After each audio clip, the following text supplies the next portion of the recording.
sevimlisi Mövla sözünün mənası məhəbbə mənasında hardan başa düşürük? Hadisənin səbəbindən. Hadisənin səbəbindən. Hadisənin səbəbi dəlalət edir ki, Mövla sözündə murad sevgidir. Hub, sevgi. Hadisənin səbəbini bilirsiniz? Peyğəmbər sallallahu aleyhi və səlləm əlini göndərir hara? Yəmənə. Döyüş olub. Yəməndə qənimətlər qalır, düzdür? Döyüşdən qənimət qalır yoxsa yox? Silah-sursatdır, maldır, yaxud heyvanlardır, dəvə, cariyələr və s. Xəbər göndərirlər ki, Peyğəmbər sallallahu aleyhi və səlləmə qənimətlər bölməyə lazımdır. İmam əlini göndərir. İmam əlini göndərəndə orada Əli radiyallahu anhu biraz özü üçün istifadə edir qənimətlərdən. Özü üçün istifadə edir. Bəzi sahabələrdə incili yaranır. İnci ilə əldən. Yaxşı qarşılamırlar bu hadisəni. Əl-mühim səbəb budur yəni. Gəlib çatanda, hamısı qarşılaşanda o qəbirxunda Peyğəmbər sallallahu aleyhi və səlləm söhbət çatır ki, əldən inciyirlər. Orada deyir ki, Əli haqlıydı, yəni haqq edib. Özünə istifadə edib, düz edib. Əli olar. Amma incili qalıb bax, düzdür. Bəzi sahabələr incimişdir. Görün, bu söhbəti öldürmək üçün, bağlamaq üçün çağırır, deyir ki, mən kuntu mevlahu, fə'liyu mevlahu. Bağlanır söhbət. Mən kimi mevlasıyam, sevimlisiyəm, Əli də onun sevimlisidir. Qutardı söhbət, qardaşım. Səbəb, o sözün deyilməsinə səbəb dəlalət edir ki, Mövla sözündə murad nədir? Xəlifə. Xəlifə idi. Bu da Yəmən hadisəsi ki, bu Vəhabi deyir, Mövla kəlməsi hardan bilək ki, məvəddət, sevimli, məhəbbət mənasındadır. Yəmən müharibəsi, Yəmən hadisəsindən, Yəmən müharibəsi ki, olubdur. Ondan bilirik ki, Mövla kəlməsi Qədir-Xum hadisəsində dostluq mənadadır, sevimli mənadadır. Deməli, bu kəzzab fırladır tarixi cəhl edir və yalan danışır, heç bir tarixə istinad eləmir, heç bir şey ad gətirmir burada. Mən əhli təsənnünün ən böyük alimləri ki, bu alimin kitabı böyük bir mənbədir tarixşünaslara, müvərrixlərə ki, o kitabdan çoxlu faydalanırlar və istifadə edirlər. Muhammed ibn Ömər Vaqidi, Əl-Məğazi kitabı və Muhammed ibn Sə'd Vaqidi, Ət-Təbəqatül Kubra kitabında, Müqrizinin Əmtaul Əsma kitabında və başqa tarix kitabları ki, burada ekranda görürsünüz və bu kitablardan istifadə edərək bu həqiqəti sizlər də görün. Burada ekranda kitabların hamısı göstərilir və siz də istifadə edə bilərsiniz.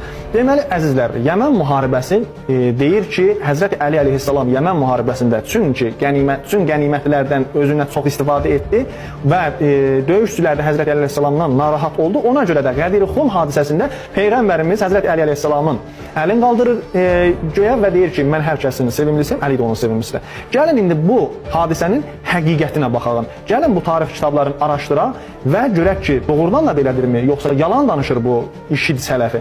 Deməli, əzizlər, Muhammed ibn Ömər Vaqidinin kitabında və dediyim kitablarda belə yazılır ki, 10-cu hicrət ilində Həzrəti Peyğəmbərimiz Həccətül Vidaa gedir və gedən halda Həzrəti Əli əleyhissalamı məmur edir ta ki, Yəmənə müharibəyə getsin və onları, Yəmənliləri İslam dininə dəvət etsin. Həzrəti Əli əleyhissalam Yəmən ölkəsinə çatır və Yəmənliləri dəvət edir İslam dininə. Onlar qəbul etmir və müharibə edirlər. Nəticədə Yəmənlilərdən 20 nəfər ölür və Həzrəti Əli əleyhissalam yenidən onları dəvət edir İslama. Onlar da İslam dinini qəbul edir. Müharibə qutarandan sonra qənimətləri Həzrəti Əli əleyhissalam ki, o müharibədən qalmışdı, yığılmışdı, o qənimətləri bərabər halda bölür. 5 yerə bölür, 5 yerə təqsim edir və onun xumsun ayırır. Deməli, xums nədir? Xums Qur'an-ı Kərimdə Ənfal surəsinin 41-ci ayəsində gəlibdir. Və Bismillahirrahmanirrahim və aləmu ənəmə qanimtum min şeyin fə ənə lillahi xumusahu və lirrəsuli və lidil qurbə və lyətəmə və məsəkini və ibnissəbil və ayənin ardı. Burada Allah Teala buyurur ki, ey iman gətirənlər, ey möminlər, bilin ki, hər o şeydən ki, qənimət əlinizə gəlir, şübhəsiz ki, onun 5-dən biri, xumsu 5-dən biri, yəni 4-5 yerə əgər təqsim olsa, bunun biri Allaha məxsusdur və onun rəsuluna məxsusdur və Allahın rəsulunun yaxınlarına və başqalar ki, burada yetimlərə, miskinlərə, yolda qalanlara məxsusdur. Həzrəti Əli əleyhissalam bu xumsu ayırır və o 4 qisməti, 4 bölümü təqsim edir bərabər halda döyüşçülərin arasında. Həzrəti Əli əleyhissalamdan bəzi döyüşçülər tələb edir o xumsdan, yəni o xumsu ki, qənimətdən ayrılıbdır ondan və Həzrəti əleyhissalam burada mane olur ona, deyir ki, Allaha məxsusdur və onun Peyğəmbərinə, onun rəsuluna məxsusdur və Həzrəti Əleyhissalam məktub göndərir Peyğəmbər sallallahu əleyhi ki, biz qalib gəlmişik və nəticə bu olubdur. Peyğəmbərimiz də məktub göndərir ki, Məkkəyə gəlin və həcc mərasimində iştirak edin. Həzrəti Əleyhissalam da qoşunu rəhbərlik edir Məkkəyə tərəf və yarı yolda Həzrəti Əli əleyhissalam qoşulur Peyğəmbərə Məkkədə və həcc mərasimindən sonra qarşısına gəlir döyüşçülərin və bu halda Həzrəti Əleyhissalam görür ki, döyüşçülərin bəziləri o xumsdan götürüblər, o ki Allaha məxsus idi, onun rəsuluna məxsus idi, ondan götürüblər. Bəzi zəkat dəvələr ki var idi, onlara miniblər və burada qoşunun rəhbərliyini ki vermişdi Həzrət Əli əleyhissalam Əbu Rafiyə dedi ki, ey Əbu Rafiyə, məgər mən sənə demədim ki, sən görmədin ki, mən mane oldum bunların bu işinə. Onlar tələb etdi xumsdan və mən də mane oldum. Nə üçün vermisən onlara bu xumsdan? Əbu Rafiyə dedi, tüm bunlar danışdılar və narahat oldular. Mən də dedim ki, bəlkə siz narahat olmuyorsunuz, ona görə mən bunları arasında verdim. Müvərrixlər yazır, nə üçün Əbu Rafi bu xums ki Allaha məxsus idi, ondan qoşuna, döyüşçülərin bəzilərinə verdi və döyüşçülərin bəziləri onu götürdü, o aldı oradan. Çünki Həzrət Əli əleyhissalamdan qabaq qoşunun rəhbərliyi edən şəxslər bu işi görülmüşlər. Allaha məxsus olan qənimətlərdən döyüşçülərin arasında verilmişlər və onu təqsim edəndən sonra, paylayandan sonra Peyğəmbərə deyilmişlər ki, ya Peyğəmbər, bu qənimətlərin xumsu budur. İndi görün bu Vəhabi necə yalan danışır, tarixi nə qədər cəl və təhrif edib və yalan sözlər yayır cəmaət müsəlmanların arasında. Həzrəti Əli əleyhissalam ki, Peyğəmbərimizdən sonra ən zahid bir şəxs, ən alim şəxs, ən təqvalı şəxs. Həzrəti Əli əleyhissalam o kəsdir ki, günortanın istisində çöllərdə quyu qazıb, onun pulunun yarısından çoxunu verirdi yoxsula olmayana. Öz iftar yeməyini verir yoxsula, özü su ilə orucunu açır. Həmən indi Həzrəti Əli, siz deyirsiniz ki, çoxlu istifadə edirdi özü üçün, qənimətlərdən istifadə edirdi. Həzrəti Əli əleyhissalam məsum bir şəxsdir, günahsız bir şəxsdir. Əhl-i Beytdəndir Həzrəti Əli əleyhissalam. Qur'an-ı Kərim buyurur: "İnnəmə yuridullahu liyudhibə ankumur ritsə əhləl beyt və yutahhirakum təthira." Hər cür pislikdən, hər şeydən bunlar təmizdir, münezzəhdirlər. Görün bu Vəhabilər necə yalanlar danışırlar müsəlmanlara. Bunu da qeyd edim ki, bunu da deyim sizə, Həzrət Əli əleyhissalam Yəmənə 300 döyüşçü, atlı döyüşçü ilə Yəmənə müharibəyə getmişdir. Onların bəzisi bu işi görübdür. Bu neçə nəfər Peyğəmbərimizə şikayət edir bu işi və Həzrət Peyğəmbər də Həzrət Əlidən soruşur ki, bunlar səndən şikayət edir və Həzrət Əli əleyhissalam da məsələni deyir və Peyğəmbərimiz də haqqı qazandırır Həzrət Əli əleyhissalama. Və deyir ki, siz haqsızsınız. Çünki siz əl uzadırsınız Allaha məxsus olan şeydə və onun rəsuluna məxsus olan şeydə əl uzadırsınız. Məsələ burada tamamlanır və qurtarır gedir.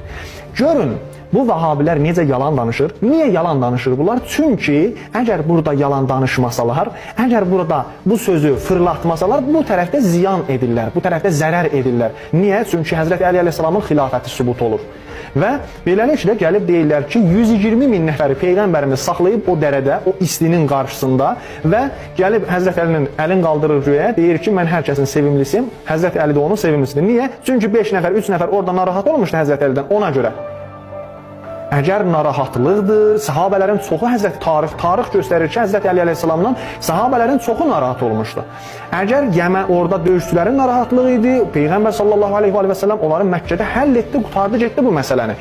Əgər məsələ dostluqdur, qardaşlıqdır, Peyğəmbərimiz bu son aylarında olubdur, Qədir Xum hadisəsi Peyğəmbərimizin son ömrünün sonunda olubdur bu hadisə. Əgər bu dostluq, qardaşlıqdır, Peyğəmbərimiz minlər dəfə buyurubdur ki, ey möminlər, siz bir-birinizin qardaşısınız, müsəlmanlar bir-birinin qardaşıdır. Qur'an-ı Kərim buyurur, əl-müminə ixdə, möminlər bir-birinə qardaşdır. Nə ehtiyac vardı ki, 5 nəfərə, 10 nəfərə görə 120 min nəfəri o səhrada yığsın Peyğəmbər bir yerə? Bunu hansı ağıl, hansı məntiq qəbul edər?